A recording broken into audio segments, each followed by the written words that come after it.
Who wants to kick it off? I can read the slide. I'm gonna need some ammo to refresh. I just listened to it, but he said a lot of really important things in that chapter. There's a lot of words in there, man. Yeah. I really felt like it was a very long chapter with a lot of good stuff. I almost felt like it could have been split up into like two, maybe even three, Yeah. because he covered a lot here. One of the first things when reading that I kind of noted on was let's see if I can pick it back up here where he was talking about it.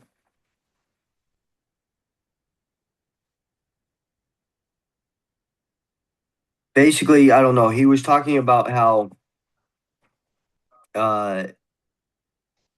you're not like everybody knows after the fact that they were going to be right?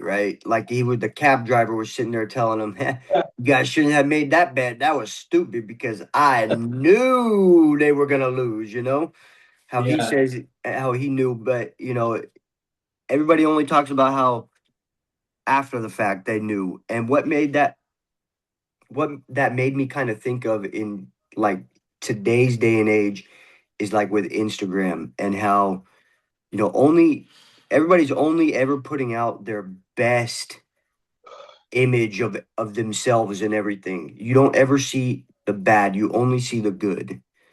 Yeah. And so that's something to note, like, everybody has their wins and everybody has those losses. And if you only focus on the wins that you see from other people, you think that they're doing great and it's so easy and blah, blah, blah, blah. But you don't see for every win they had, maybe there was a loss or two losses or something like that, or for every two wins, there was a loss or whatever the case. So everybody goes through hard times. The next thing that I kind of noted, I should really actually start noting these in the book so I can, when I'm looking through, I can see it. I don't know. You guys it'll come to me here in a minute if you guys want to keep going. Yeah, he covered a lot of ground in this. So he went from basically his first role in Days of Confused, and then got his next role, which was the crazy chainsaw dude. And then I think the next one was with Sandra Bullock, some movie with Sandra, right?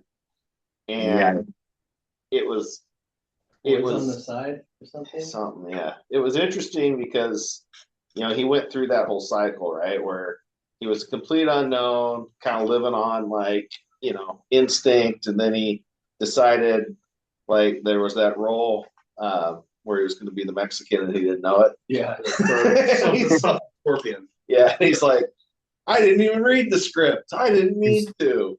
And he's like, actually, you do need to prepare a little bit. Like, oh yeah, that. You can't just run on energy. You'd have to. Yeah, he was going to have to give a whole soliloquy in Spanish that he didn't even know what he was supposed to say.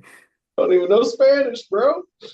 So, but his insights into himself are pretty amazing. I mean, I think this chapter he had two different, or maybe it was, two different times where like he was feeling, maybe you would call it a little overwhelmed, and he took time to himself. He's just like, all right, you know what? I'm going to go to the fucking Amazon and float down the river or whatever it was he did, right? And he just took those blocks of time and he just took them to himself. And he didn't listen to anybody tell him not to, or, oh, it's a mistake, or are you crazy? He just did what he felt he needed to do at the time for himself. And each time he came to a new level of awareness about his place and how he was, fitting into the world, right? And so I find that interesting, about him is I think I said this last week, he's very intentional about the things that he does.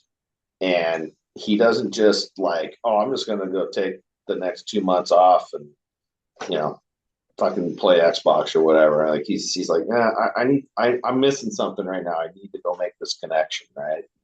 And he is constantly moving through life with intention. So thought that was, very interesting because again, a lot of us could just take time off and get nothing out of it, right? Except, just be farther behind when you got back to work. Yeah, So, I think that's a very important point there because he could have just been floating down the river and he could have came back and have gotten nothing out of it at all. And some people move through life that way and they just kind of float and go, and what happens happens. And but he went with the purpose of trying to figure out what was next. And coming out of that, and even in the beginning, that journey that he was in the hiking portion, he was like, I wasn't even fully present.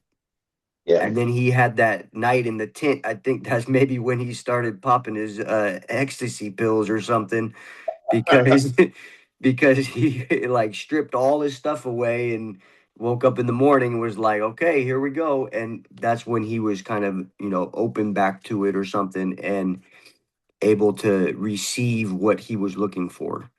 But yeah, it took him like being intentional and then figuring out like he needed to open his mind and let it come to him. yeah. It's and then his whole cross country trips with his in his van, right?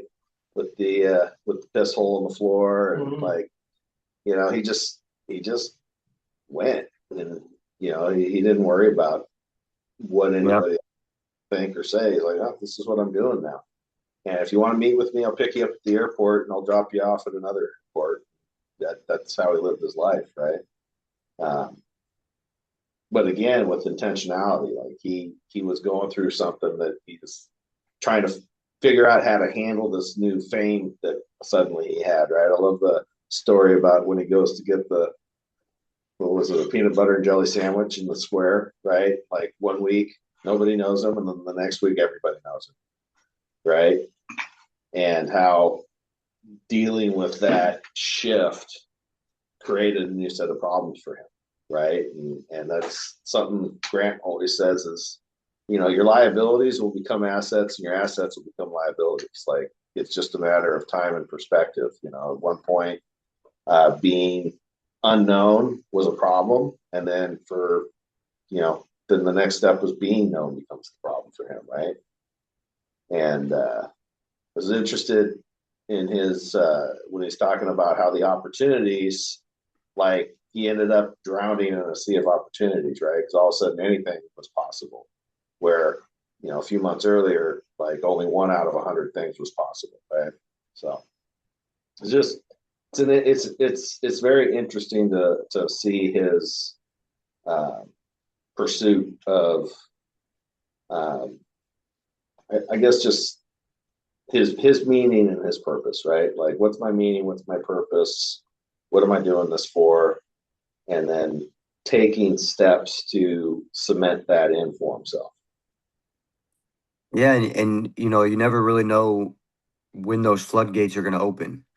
Yeah, He all of a sudden wasn't able to walk down the street, and he was getting flooded with all this, and he didn't know exactly how to handle it. And it's it almost is a double-edged sword. Like, he was to the point he didn't know how to handle all the fame and everything, and then his mom even wanted some of it, and he had to like basically separate himself from her oh, because it was too much for him to handle, his mom wanting it and then him at the same time, and he had to find his own path. Fortunately, he was able to reconcile that later down the line, but for a while, he had to say, okay, well, I got to focus on me and make sure that I'm handling it correctly, because if you don't, when those floodgates open, if you don't handle it correctly, it can be taken away just like that too. yeah. But it's kind of the the airplane emergency situation, right? It's like you got to take care of you first before you can help Yeah, anybody.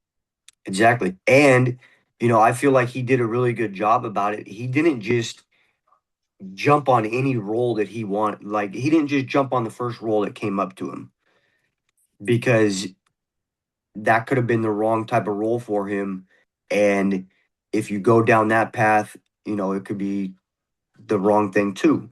He sat back and said, okay, what do I want to do? He went on those exploration journeys to figure out, okay, what am I going to focus on? Who's the person that I want to be? What do I want to portray in these roles? And so then he was able to pick and choose and set up the path that he wanted to go down. Yeah. And I think Hey, that's an important metaphor just in life in general. Like, you can't just pick at every opportunity what jumps into you, like what jumps up in front of you. And I think you guys are kind of going through that right now too, in having, you're being a lot more selective in your jobs right now and what you're bidding. You guys are choosing that path that you want to make sure you're going down that direct path instead of just grabbing and throwing anything out there that comes in front of you. yeah, 100%. And partners too, right? We're being much more selective about For sure. with versus 2 years ago when it was like whatever came our way, man, we were jumping up and grabbing it. Yeah. And when you're starting out, sometimes that's what you got to do, Yeah, because you got to get your name out there. But exactly. there comes a time, and that's what he did too. He took those early roles and, said, okay, I'm going to grab it because I need to, and got his name out there a little bit. And then when he started getting a little bit more traction, that's when you can then sit back and start being a little more selective.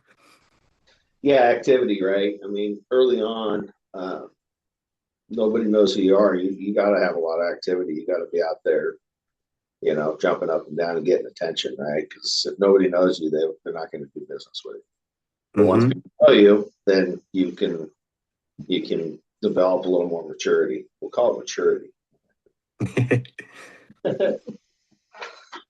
Awesome. How about you, Aaron?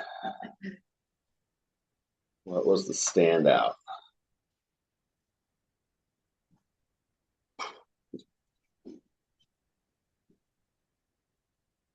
I got nothing I got nothing. Aaron's doing takeoff right now. Oh, Aaron's No, I'm doing- listening. I'm listening. Nothing's standing out to me right now. I did think it was interesting about the when he just became famous when he went to get his tuna sandwich. I also liked the stories about like all the different types of people he met in the trailer park. Yeah. But I don't know. The whole chapter was good. I just don't like when I say I got nothing. There's no real standout to me. It was like the preparation for that scene that he had to do in Spanish. That stood out to me. I guess that he was like, hey, yeah, you got to do some of the legwork, or else you're gonna be totally fucked. Yeah, there's this like fine line, right, between like allowing things to come Yeah. to you, right, that the law of attraction, and actually having to take some responsibility to do work. Yeah. It's like this balance, right? Definitely got to be balanced in that. Don't Awesome. fight gravity. Find your slope and commit. That's my phrase of the day for That's it? tomorrow. All right. Yeah, art of running downhill. All right, guys. Well, anybody? Sorry, didn't mean to exclude you. So one, it's funny to me that when he was struggling with his fame, it reminds me of Marshall Mathers. A lot of his songs are dealing with the fame while just being a regular person, and just like trying to find that balance and feeling overwhelmed by it and trapped by it sometimes. Yeah. Well, at the very beginning of the chapter, he's telling the story about renting that little clay doby out in the national park, and he's so excited because he's got the maid taking care of him now. Yeah. And The maid.